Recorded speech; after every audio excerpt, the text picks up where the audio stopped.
तो भाई मैं पिछले 2 से 3 हफ्ते से एक मिस्टेक कर रहा था। मिस्टेक मेरी ये थी कि मैं मन स्टार्ट कर दिया था पढ़ना। अब बैकएंड में स्पेशली बैकएंड मैंने स्टार्ट कर दी थी पढ़ना। मैं बस देख रहा था, वीडियो समझ जा रहा था। बट मेन दिक्कत ये आई थी समझने के बाद, अगर मेरे को खुद से कोड करना है सेम तो मैं नहीं कर पा रहा था। मुझे उस वीडियो की हेल्प लेनी पड़ रही थी, इसलिए मेरी मेन दिक्कत आ रही थी, मतलब बैकएंड में स्पेशली। फिर आज मैंने एक लेक्चर देखा। उस लेक्चर में बैकएंड को कनेक्ट करते हैं, बैकएंड कनेक्ट करते हैं, और उसके बाद थोड़ा सा डेटा अपडेट और डेटा ऐड, ये दो करते हैं, मतलब ऐड और गेट करते हैं, गेट और पोस्ट मतलब। तो उसको करने के बाद मैंने थोड़ा सा अटेम्प्ट मारा खुद से करने का। थोड़ी देर बाद खुद से करने का अटेम्प्ट मारा, एज यूजल फिर से फंस गया मैं। फिर से फंस गया, बट वहाँ पे मैंने कुछ बहुत सारी नई नई चीज़ें देखी कि कोई बग आता है, उसे डीबग कैसे करते हैं। बहुत सारी नई नई चीज़ें, लाइक डीबग करने के बाद हम वहाँ पे बैकएंड में कनेक्ट कैसे करते हैं मोंगो डीबी से। इस तरह मैं तुम्हें दिखाता हूँ कोड। ये पूरी A to Z फाइल मैंने बनाई थी, और इसमें काफ़ी सारे एरर्स आए थे। उनको मैंने खुद से सॉल्व किया था, कुछ हेल्प वेल्प लेके, online chat GPT like something, but मैंने खुद से ही किया था। तो भाई यहाँ पे देखो, सबसे पहले मैंने क्या किया है, और इसकी एक और बात, मैंने हर एक लाइन का मतलब समझा है चैट जीपीटी से या इंटरनेट के थ्रू। हर एक लाइन का मतलब समझता है। देखो, सबसे पहले मैंने यहाँ पे एक्सप्रेस बनाया, एक्सप्रेस इंपोर्ट किया फिर ऐप में। फिर उसके बाद मैंने यहाँ पे जो डेटाबेस बनाया है, डेटाबेस को मैंने इंक्लूड कर लिया है, और डेटाबेस थोड़ी देर बाद दिखा दूंगा क्या है। और फिर उसके बाद मैंने स्कीमा, स्कीमा क्या होता है तुम्हारा, स्कीमा एक टाइप का आर्किटेक्चर होता है कि तुम्हारे डेटाबेस में क्या क्या जाने वाला है। तो मैंने स्कीमा यहाँ पे इंक्लूड कर लिया है। फिर उसके बाद मैंने यहाँ पे ये दो लाइन बहुत इंपॉर्टेंट है। सबसे पहले मैं तुम्हें डेटाबेस दिखा देता हूँ। यहाँ पे मेरा डेटाबेस है। तो भाई दो चीज़ें होती है मोंगोडीबी में, पहला क्लस्टर का, दूसरा उसका बाय डिफॉल्ट। जो यहाँ पे लिंक है, इसका बाय डिफॉल्ट वाला लिंक है।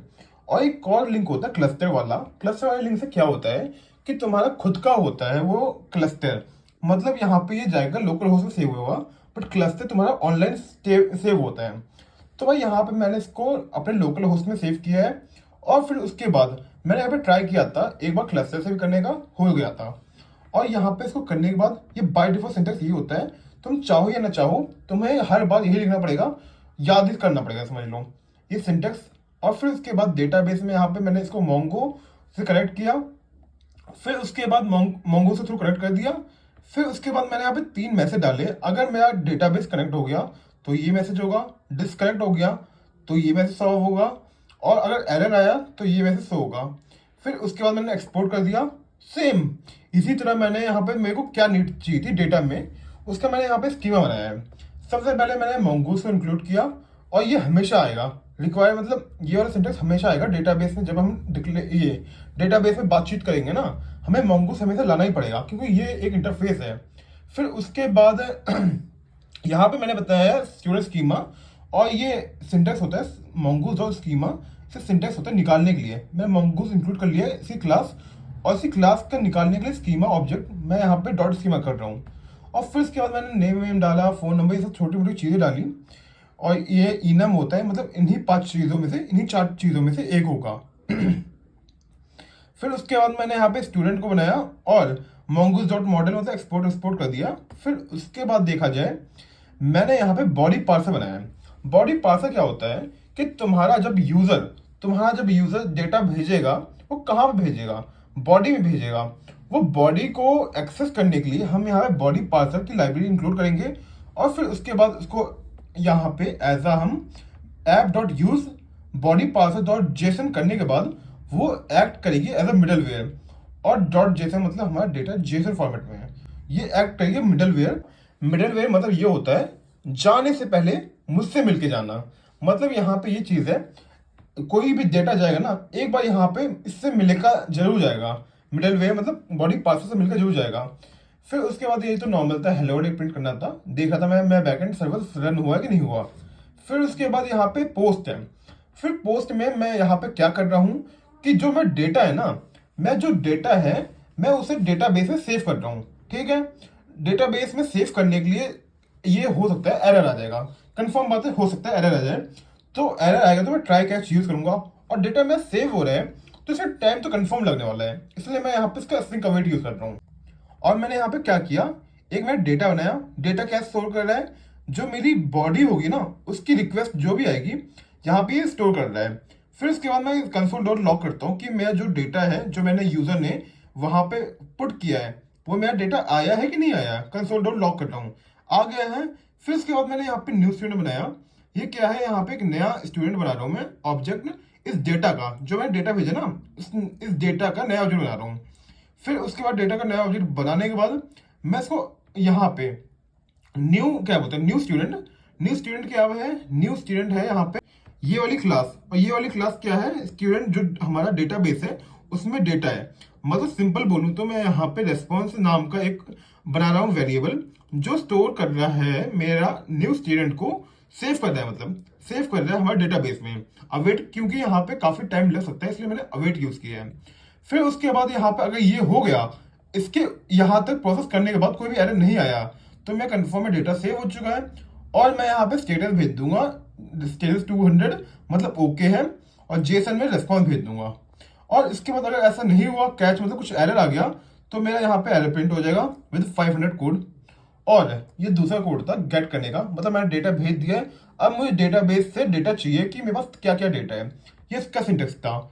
और जैसे यहाँ पे डॉट सेव था, यहाँ पे सिंटेक्स उसका क्या बोलते हैं, सेव करने का, और डॉट फाइंड होता है डेटा दिखाने का। तो ये सब चीजें थी। और अब मैं मेन दिक्कत बताऊं, मेरी एक एरर हो गया था कि मैंने यहाँ पे पार्ट्स लिखना भूल गया था। इस अकेली चीज ने मुझे इतना कुछ सिखाया ना भाई, क्या ही बताऊं। अब सबसे पहले मैं करता हूं यहाँ पे लोकल होस्ट, आ गया, वैसे स्टूडेंट आ चुका है, पहले इसको मैंने यूज कर लिया था। और अब मैं यहाँ पे बॉडी में जाऊंगा, बॉडी में जाने के बाद मैं ड्रॉ करूंगा, टेक्स्ट से बदले मैं जेसन कर दूंगा क्योंकि मैंने सारा काम जेसन में किया है। और यहाँ पे मैं एक डमी डेटा बनाता हूँ, तो उसमें टाइम लगेगा, मैं टेक कट मार दूंगा। तो यहाँ पे मैंने डमी डेटा बना चुका हूँ। नेम में नेम है, फोन नंबर में इंटीजर वैल्यू है, ईमेल में ईमेल, कोर्स में एमसीए। यहाँ पे फोन नंबर को छोड़ के सारे की डेटा, सारे की सारी डेटा एक स्ट्रिंग में है। अब मैं यहाँ पे गेट रिक्वेस्ट को गेट करता हूँ, और यहाँ पे क्या आया है, मेरा प्रिंट हो चुका है, मतलब गेट, एक मिनट, मैंने गेट किया था बाय द वे, मैं डेटाबेस में जो भी डेटा था वो गेट हो चुका है। अब मैं पोस्ट कर रहा हूँ, मतलब मैं चाहता हूँ ये डेटा जो भी है मैं अपने डेटाबेस में डाल दूँ। अब मैं पोस्ट किया, और यहाँ पे क्या आया, एक इंटरनल सर्वर एरर आ चुका है, let me see the error. और मैं एरर पढ़ा, मैं एरर क्या है, फोन इज रिक्वायर्ड। तो मैं देख रहा हूँ कि भाई मैंने फोन तो डाला है, तो मैं स्कीमा में देखूंगा कि मैं कोई गलती की है क्या।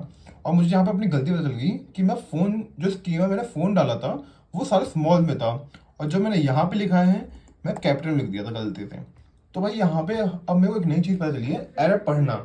सबसे ज़्यादा दिक्कत क्या होता है, सीखने वाली चीज़ होती है एरर से। जितने एरर आएंगे ना तुम्हारे पास इतना मौका होगा सीखने का। तो भाई मैंने यहाँ पे पोस्ट कर दिया है, और मैं जो डेटा था वो प्रिंट हो चुका है, मतलब ये मेरा डेटा सक्सेसफुली डेटाबेस में जा चुका है। अब मैं यहाँ पे गेट कर रहा हूँ कि मेरे जो भी डेटाबेस में डेटा है वो दिखा दो। तो भाई यहाँ पे मेरे डेटाबेस में जो भी डेटा था, और लास्ट वाला डेटा देखो जो अभी अभी मैं डाला था, जस्ट ये अभी अभी मैं डाला था, ये आ गया है। और जो अंडरस्कोर आईडी है वो एक प्राइमरी की है मोंगो डीबी में। मोंगो डीबी में बाय डिफॉल्ट प्राइमरी की खुद से आ जाती है और स्टार्ट होती है अंडरस्कोर आईडी से। और यहाँ पे मेरा डेटा है, अगर मैं देखना चाहूँ मेरे डेटाबेस के अंदर कहाँ पे है मेरा डेटा, तो मैं यहाँ पे जाऊँगा, अपने क्लस्टर नहीं लोकल डेटाबेस में जाऊँगा और इसे कनेक्ट करूँगा। और कनेक्ट करने के बाद कॉलेज नाम में मेरा वो था, फिर उसके बाद स्टूडेंट में था, फिर उसके बाद डॉक्यूमेंट्स में जाने के बाद जस्ट मैंने अभी भी डाला था, तो इसकी आईडी क्या है, 65EO, ये वाली आईडी है। तो यहाँ पे मेरा क्रिएट हो चुका है। तो इस हिसाब से मैं देखा जाए तो मन में मैं काफ़ी ज़्यादा अच्छा काम किया है, बिकॉज मेरा मन बहुत ज़्यादा, जिसे बोलते हैं ना, बहुत ज़्यादा वीक था। बट मैं इम्प्रूव कर रहा हूँ, यही एक बात होती है अच्छी वाली, इम्प्रूवमेंट होनी चाहिए और होती है। तो फिलहाल देखा जाए तो डीएसआई मैंने क्या किया आज 2 क्वेश्चन किए थे, POTD of LeetCode and GFG, जो मैं सोचा था 4 क्वेश्चन मैं क्यों को करूंगा, आज करने का टाइम भी नहीं मिला। और जिसे बोलते हैं ये हो जाता है भाई कि मैनेज नहीं पाती। अगर मैंने आज की स्टार्टिंग से अपना टाइम दिया मन को, उसी में ही मेरा भाई कम से कम 4 से 5 घंटे कब निकल गए पता ही चला। और डीएसए के लिए रात में मैंने 1 घंटे निकाले, 1 से 1.5 घंटे में मेरा पीओटीडी हो पाया, और उसके बाद 4 क्वेश्चन करने का अलग से टाइम मेरे पास मिला ही नहीं। तो देखा जाए फिलहाल डीएसए में तो मैं 4 क्वेश्चन है वो तो कल ही निपटा दूंगा, और कल मैं कॉलेज जाने वाला हूँ। और बाय द वे अगर मेरा कोई पूछे कॉलेज कैसे चलता है, तो भाई मैं कुछ दिन जाता हूँ, कुछ दिन नहीं जाता, और जब नहीं जाता मैं घर में बैठ कर पढ़ता हूँ। तो फिलहाल अभी मन की प्रोग्रेस ये है, डीएसए की प्रोग्रेस तुम्हारे सामने है। तो बाय बाय, मिलते हैं नेक्स्ट प्रोग्रेस वीडियो में।